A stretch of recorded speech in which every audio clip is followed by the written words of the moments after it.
I want to bring on today the CEO of Christensen Global, Amy Christensen. Hi there, Amy. Thanks for being with me. Hello, Elizabeth. It's great to be here. Thank you. What about reaching out to corporations? So we talked about how this local community fits into the larger scale of Mhm. global food production.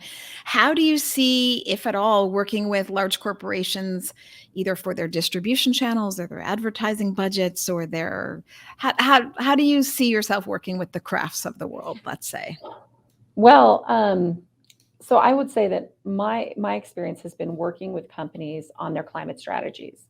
And where we are now is, and where I see this so much, is reminding people that changing what we eat and what we feed our employees as a critical tool for reducing greenhouse gas emissions. I remember when Puma was looking to address its greenhouse gas emissions, its planetary impact across climate, as well as other resource consumption.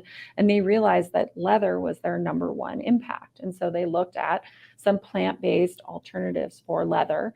And that was going to be a real game changer for that just that one lever could dramatically reduce their impact on the environment.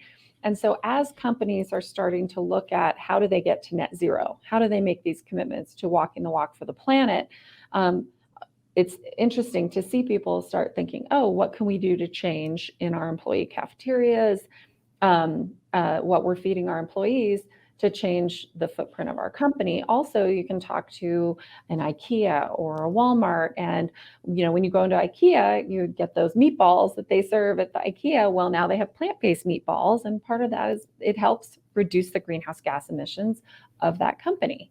Mm. And so you find there's finally people are starting to think outside of energy, think outside the box, think outside of energy to how do we address where does food play a role, um, where do where do animals play a role in our supply chain and in our core business, and how can we change it to benefit the business and the bottom line and our customer relationship too?